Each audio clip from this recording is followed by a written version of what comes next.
一个神秘的金属球呢，在1970年代啊，被一个美国的家庭意外发现了。它具有某种特殊的能力，可以自行移动啊，跟随人类。它还可以让宠物尖叫呢，并捂住耳朵。它还打破了一切的物理定律。它被许多的人描述为外星人遗留下来的科技。那么它到底是什么呢？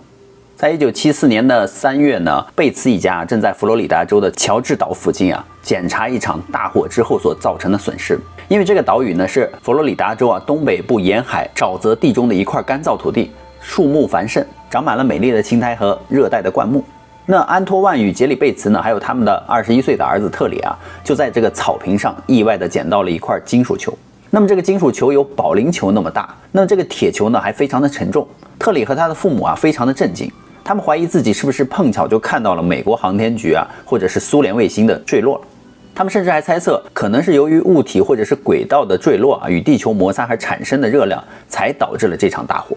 然而他们并没有发现啊这颗闪耀着微光的铁球附近啊有什么陨石坑。那么铁球的表面呢也没有被撞击或者是高温啊烧过的痕迹。所以特里贝茨呢在征得了父母的同意之后啊，他就把这个球呢带回了家。一开始呢这个圆球啊还没有任何的反应，但在某天的下午呢，这个圆球在没有人碰触的情况下突然就动了起来。它是跟着人移动的，让贝茨家当时啊就吓了一跳。所以他们第一时间赶快拿出了摄像机啊，就记录下来了这匪夷所思的一幕。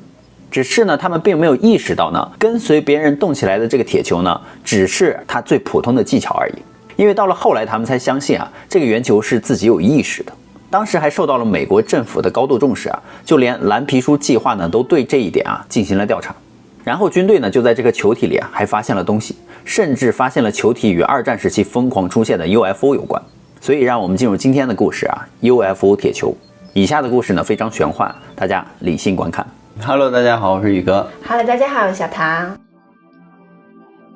在1974年的3月呢，贝茨一家将球体就带回了家嘛。一开始也没有发现什么奇怪的事情，直到后来几天的这个周末里呢，特里的朋友就来到了家中做客嘛，甚至一群小孩玩起了吉他。就在他们弹吉他的时候呢，一件怪事就发生了。他们就发现，每当吉他演奏完毕呢，房间里总会传来啊回音，仿佛有人在模仿他们音乐的旋律一样。于是呢，人们就开始搜寻啊这个回音的来源，居然他们就发现了这个声音竟然是来自于球体。所以特里当时觉得非常有意思，于是他又尝试啊弹奏了几首歌，而每一次呢，球体都会发出回音。根据特里后来的描述呢，他说啊，在他弹奏吉他后不久呢，这个铁球就开始像音叉一样开始震动了，并且会发出一种奇怪的悸动声，以回应某些音符。伴随着这个声音啊，似乎是一种听不见的震动，至少人的耳朵啊是听不见的嘛。但是这样待在一旁的贝茨家的狗呢，却感到不安，他们感觉那里啊一定有一种高频的音波存在。因为根据夫人的说法呢，自从那颗球出现在他们家以后呢，他就一直有一种被人盯着的错觉，但他从来没有把这种奇怪的感觉告诉过家人。直到有一天啊，他才知道自己的小狗经常会对着那颗圆球狂叫，尤其是当这个球体对声音做出回应之后呢，这只小狗呢在听到声音之后更是发出了歇斯底里的尖叫。那么有的时候他还会用这个2只前爪捂住自己的耳朵，就感觉啊这个球里仿佛传来了某种强磁信号，仿佛是一种高频的噪音，人类听不见，但是狗却能够听得见。但这些还不足以让贝茨太太呢害怕，因为有一天晚上呢，夫人就发现有人玩过这个铁球后，并没有将它收起来嘛，反而扔到了客厅的中央。因此这个贝茨太太就顺手推了一把球，于是自己啊就往厨房里走去了嘛。然而让他万万没有想到的是，那个铁球居然没有滚到旁边去，反而是跟着他一起来到了厨房。这个时候啊，贝茨太太啊吓得就魂飞魄散了，连忙呢就把自己的儿子呢叫了起来。儿子下来之后呢，他并不害怕，反而觉得很可笑。于是他激动的就模仿着妈妈的动作啊，用力一推呢，却发现无论他怎么用力啊，那颗球都会滚出一段距离之后呢，然后再重新回到原来的位置，仿佛在跟他们玩耍一样。而贝茨他们一家还说啊，在一个阳光明媚的日子里，如果做这种事的时候啊，球会持续的滚动很长时间，最长的一次呢，足足持续了12分钟。那么在这个过程中，球会自动的避开任何的障碍物，然后继续前行。当球停止不动的时候呢，如果有一个人从他旁边走过啊，他就会继续跟在那个人的后面，而且球的身体呢还会跟着旋转，就好像被某种东西控制着一样。因为他们的儿子特里啊学的是科学与工程专业嘛，所以当他发现了这些问题之后呢，他就决定对这颗球进行检测。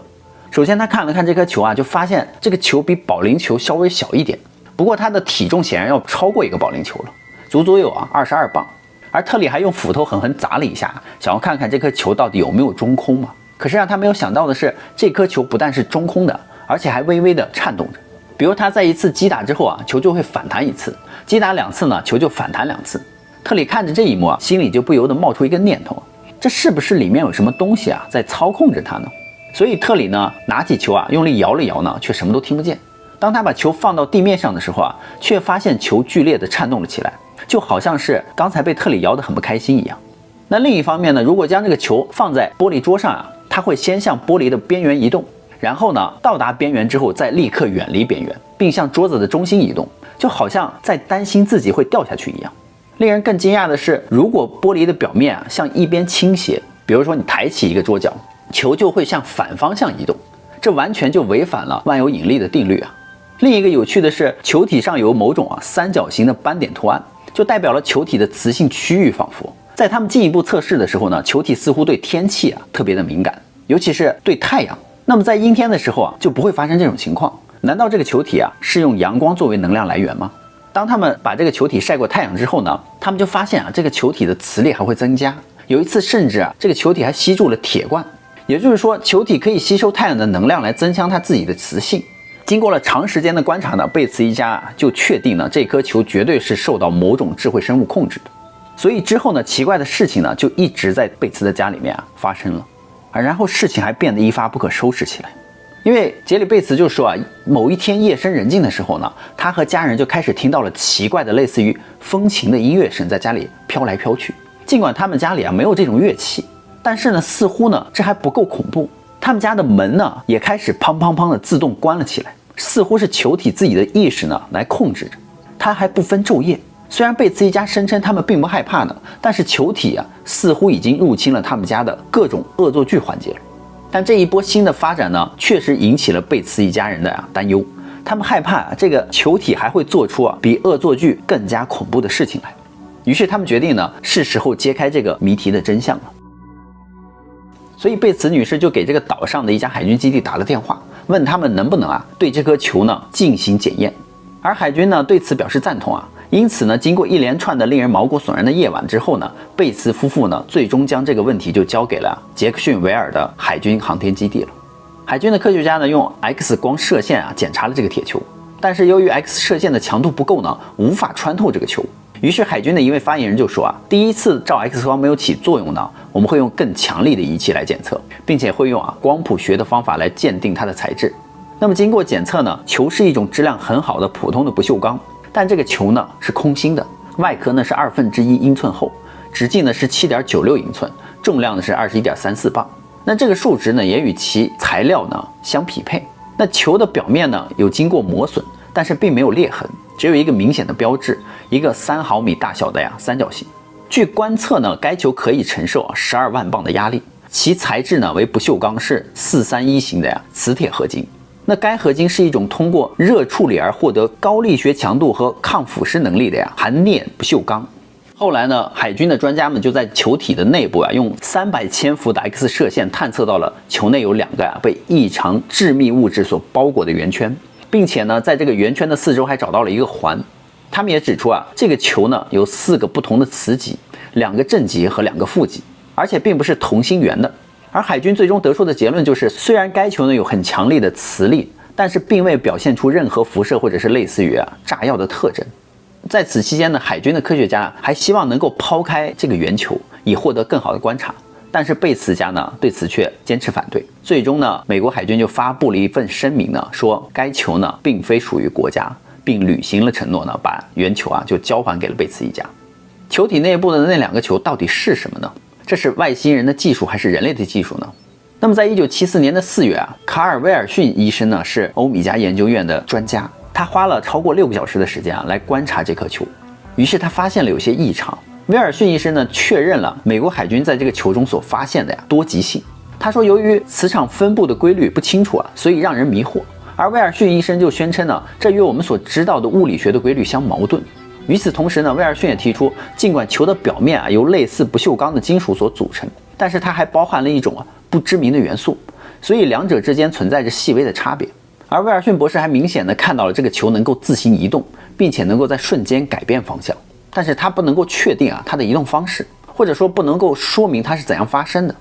有一种说法认为呢，这或许是一架受损的外星人探测器，也许是一种反重力设备。根据博士的说法呢，这个球确实是用一种名为431号的磁性铁合金制成的，其中的确有2个小球，但却被他发现了一些东西是海军没有发现的数据。最让他感兴趣的是，这颗球中有一种元素的原子序呢超过了140的元素。众所周知，自然界中最重要的元素就是铀嘛，它具有92个原子的序列，就算是实验室中也只能够制造出原子序中的118种的元素。但贝茨球体里竟然还有原子序140的元素，也就是说这个球体有一种物质呢，它不是地球上的物质。而博士还认为，如果有人在这个球体上打洞的话，可能呢该物质会达到一个临界点，接着呢这个球体就会像一颗原子弹那样爆炸。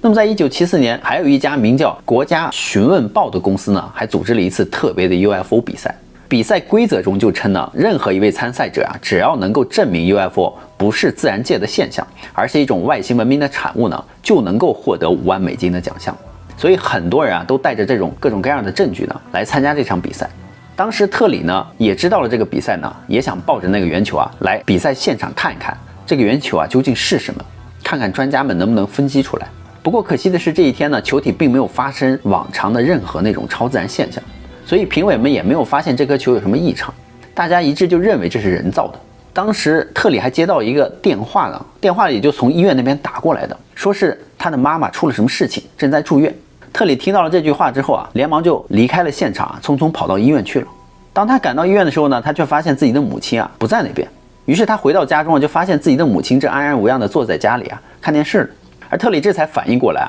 原来这只是一场调虎离山之计。因为当时特里第一时间离开之后呢，那颗神秘的外星球体他就留在了现场，所以他立刻赶回了现场。不过他得到的消息是这颗球已经被海军的研究机构又拿去做化验了。所以特里只能再次赶到了研究机构，费了9牛2虎之力才将球体要了回来。可是自从那一天开始呢，贝茨球体就发生了变化，圆球不再对外界的声音做出任何的反应了，它也不会跟随人类了。所以贝茨一家就开始怀疑这个圆球是不是被海军机构所调换了呢？所以他们就把这个球体还带到了其他的实验室进行了检测，果然就发现原来在球体正中央的2颗圆形的小球呢竟然消失了。也就是说，他们现在手上的这颗球不是原来的贝茨球体了。之后呢，竟然还有谣言在说贝茨家的球体从头到尾就是一场骗局，它根本就不是什么外星的产物，而只是一个普通的机械零件而已。最后经过了这一系列呢精疲力尽的一家人呢，就决定搬离搬到远方。此后呢便消失了。直到1987年的12月呢，安托瓦贝茨呢就去世了，享年67岁。最后的疑问就是这个贝茨球它到底是什么东西呢？我们发现了2种比较匹配的答案。有一种呢是外星科技传说是从1944年11月开始呢，当时的2战的盟军的飞行员呢就开始描述他们在德国的上空，在太平洋战区就遭遇了一种发光的银色小球的可怕遭遇。他们声称这些神秘的飞行物被称为喷火战机。这种古怪的东西呢，无论是单个还是成群结队呢，都能够在战机的周围高速移动，显示出令人惊讶的敏捷性。更令人费解的是，那些古怪的机器呢，看起来是故意在捉弄他们，给他们制造巨大的这个惊吓。但是他们并没有在公众的面前表现出任何敌对的举动。根据 UFO 研究员密西根大学自然科学的教授迈克尔斯沃德说呢，在第2次世界大战中盟国的飞行员受到了喷火战机的威胁的当时的经验是被认真对待的。但这一现象一直没有得到合理的解释，军方的情报机构从来都没有公开过有关这一问题的资料。尽管第2次世界大战以来呢，飞行员仍有不断的报告遇到了喷火战机，但到了20世纪后半叶呢，这一情况有所下降。但是呢，我们仍然不能够忽略这一点，那就是当时从外表来看呢，贝茨球体和当时的喷火战机是非常相似的。还有一种说法呢，是在1969年呢，埃里希·冯·丹尼肯呢，凭借着《诸神战车》一书呢，将罗伯特·查鲁的学说引入了世界。他认为索多玛和俄摩拉呢，也就是圣经中的城市很有可能就是由于外星原子武器当时才造成了这2座城市完全的毁灭。那关于这2座城市是遭受了核武毁灭的这个传说呢，宇哥之前还讲过，没有看过的朋友呢，可以点击我的头像进去翻找。当时人们就设想呢，索多玛和俄摩拉呢就遭遇了毁灭嘛，也就是遭到了一次故意的核爆炸。他说呢，在远古时期啊，有可能就是像亚特兰蒂斯那样的失落的文明呢，他们曾经在地球上制造过核武器。那么印度德高望重的史诗啊《摩诃婆罗多》中呢，曾经也这样描写过一次充满了宇宙所有力量的大爆炸。它上面就说一股白炽色的浓烟啊，与火光冲天而起，宛如10000颗太阳一样明亮。不得不说呢，它的描述看起来就像是一场核爆炸以及随之而来的一朵蘑菇云嘛。而《摩诃婆罗多》中还提及了，在远古时代，人们使用了飞船和激光武器呢，进行过一场大规模的战争。虽然主流学者对此呢嗤之以鼻，但是如果我们接受外星人曾经在远古时代就访问过地球，并偶尔与我们的祖先发动过战争的假设的话，当时的那个装置的造型呢，就与贝兹球的样子一模一样。所以博士就认为贝兹球体呢就是当时的核武装置，而贝兹球体上的那个三角形呢，就是当时核武的那个标志了。那以上的答案，大家更相信哪一种呢？请在留言中告诉我吧。那么好了，故事呢，宇哥就讲完了。好啦，我们今天就说到这，别忘了宇哥跟小唐的视频是每3天更新一集，一定要点击宇哥头像进去翻找哦。制作视频不易，一定要关注、点赞，鼓励我们继续做更好的作品给你们看哦。好了，拜拜，拜拜。